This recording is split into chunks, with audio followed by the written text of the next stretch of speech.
নমস্কার। আজকের এই আলোচনায় সবাইকে স্বাগত।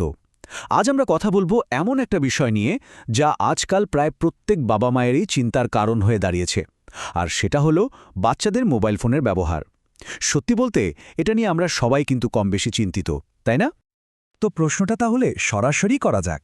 সন্তানের মোবাইল ফোন ব্যবহার নিয়ে কি আপনি চিন্তিত? যদি আপনার উত্তর হ্যাঁ হয়, তাহলে জেনে রাখুন আপনি একদম একা নন। এটা এখনকার বাবা মায়েদের জন্য খুবই সাধারণ, আর সত্যি বলতে কি খুব বাস্তব একটা দুশ্চিন্তা। আচ্ছা, তাহলে চলুন বিষয়টার একটু গভীরে ঢোকা যাক। সবার আগে আমরা দেখব মোবাইলের এই যে অতিরিক্ত ব্যবহার, এটা আসলে বাচ্চাদের শরীর, মন আর তাদের পড়াশোনার ওপর ঠিক কি প্রভাব ফেলছে। শুরুতেই কথা বলা যাক শরীর আর মনের ওপর এর সরাসরি প্রভাব নিয়ে। কারণ কি জানেন, অনেক সময় আমরা হয়তো খেয়ালই করি না বা বুঝতেই পারি না যে এই ছোট্ট একটা ডিভাইস আমাদের সন্তানের মানসিক আর শারীরিক স্বাস্থ্যের ঠিক কতটা ক্ষতি করে ফেলছে। দেখুন, ব্যাপারটা কিন্তু শুধু চোখে একটু ব্যথা হওয়া বা চোখ লাল হয়ে যাওয়ার মধ্যেই আটকে নেই। ঘণ্টার পর ঘণ্টা স্ক্রিনের দিকে তাকিয়ে থাকলে দৃষ্টিশক্তি কমে যাওয়ার মতো একটা পার্মানেন্ট ক্ষতিও হয়ে যেতে পারে। আর ঘুমের সমস্যা সে তো আছেই। রাত জেগে মোবাইল ঘাটা, ঘুম ঠিকমতো না হওয়া, আর তার ফল কি? পরের দিনটা পুরো ক্লান্তি আর খিটখিটে মেজাজে কেটে যায়। শুধু তাই না, মানসিকভাবেও কিন্তু বাচ্চারা ভীষণ একা হয়ে পড়ে। বন্ধুদের সাথে মাঠে গিয়ে খেলার থেকে ওদের কাছে ভার্চুয়াল জগৎটাই বেশি পছন্দের হয়ে ওঠে। আর শারীরিক দিকটা তো বলাই বাহুল্য। খেলাধুলা নেই, এক জায়গায় ঘণ্টার পর ঘণ্টা বসে থাকা। এর ফলে ওবেসিটি মানে স্থূলতা আর ঘাড় পিঠের ব্যথা তো এখন বাচ্চাদের মধ্যে একদম কমন একটা সমস্যা। তো শরীর আর মনের কথা তো হলো, এবার চলুন দেখি পড়াশোনা আর আচরণের ওপর এর কি প্রভাব পড়ছে। কারণ এই দিকটা কিন্তু আরও চিন্তার। এই ক্ষতিগুলো না খুব আস্তে আস্তে প্রকাশ পায়, আর বাবা মা হিসেবে আমরা অনেক সময় চট করে ধরতেও পারি না।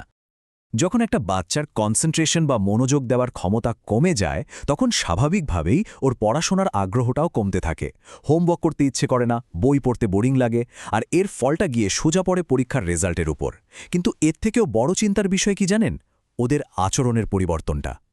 একটু ভেবে দেখুন তো, ছোট ছোট ব্যাপারে হঠাৎ করে রেগে যাওয়া বা হাত থেকে মোবাইলটা নিয়ে নিলেই তুলকালাম কাণ্ড, চিৎকার চেঁচামেচি করা, এগুলো কিন্তু সাধারণ জেদ নয়। এগুলো আসলে ওদের আত্মনিয়ন্ত্রণের অভাবের একটা পরিষ্কার লক্ষণ। আচ্ছা, এতক্ষণ তো আমরা শুধু সমস্যাগুলো নিয়ে কথা বললাম।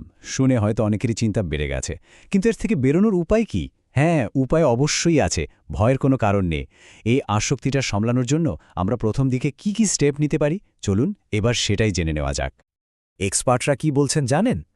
ওরা বলছেন বাচ্চার বয়স অনুযায়ী দিনে মোটামুটি 1 থেকে 1.5 ঘণ্টা স্ক্রিন টাইম হলো একটা হেলদি লিমিট। মানে একদিনে হুট করে মোবাইল বন্ধ করে না দিয়ে এই সময়টাকে একটা টার্গেট হিসেবে সেট করা যেতে পারে। এটা একটা খুব ভালো শুরু হতে পারে। এখন প্রশ্ন হলো, এই টার্গেটটা পূরণ করা যাবে কিভাবে? এর জন্য কিন্তু খুব সহজ 3টে ধাপ আছে। স্টেপ 1, কিছু পরিষ্কার নিয়মকানুন বানান।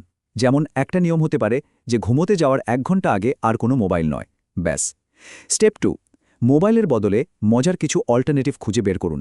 ধরুন সবাই মিলে একসাথে বসে লুডো খেললেন, বা ব্যালকনিতে 2টো গাছ লাগালেন, কিংবা এমনি আড্ডা দিলেন।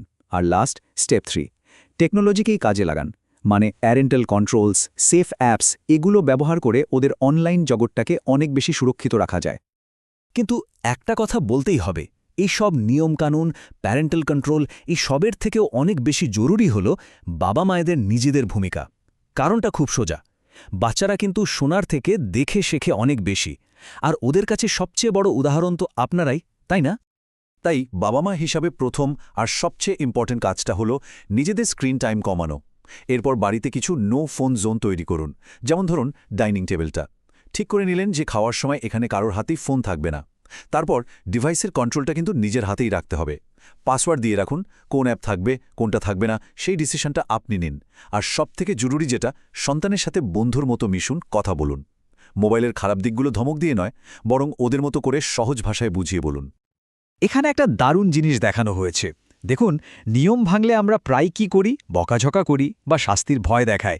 কিন্তু তার বদলে যদি একটা পজিটিভ অল্টারনেটিভ দেওয়া যায়, মানে মোবাইল বন্ধ কর, নইলে কিন্তু খবর আছে, এটা না বলে যদি বলা যায় চলো তো বাইরে থেকে একটু ঘুরে আসি, এই দ্বিতীয় কথাটা কিন্তু অনেক বেশি কাজ দেবে, আর সম্পর্কটাও সুন্দর থাকবে।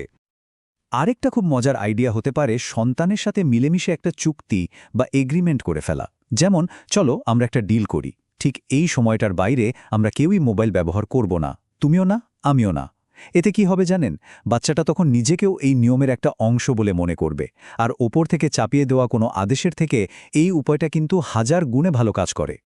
তো এত সব আলোচনার পর আমরা কিন্তু একটা খুব জরুরি জায়গায় এসে পৌঁছেছি।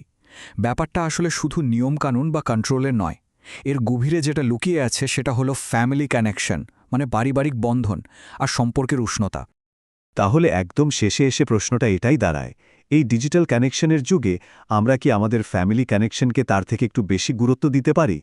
এই প্রশ্নটা কিন্তু শুধু কোনো একজন বাবা বা মায়ের জন্য নয়, এটা আমাদের সবার জন্য। আর এই প্রশ্নের উত্তর খুঁজে পাওয়ার মধ্যেই হয়তো লুকিয়ে আছে এই গোটা সমস্যার আসল সমাধান।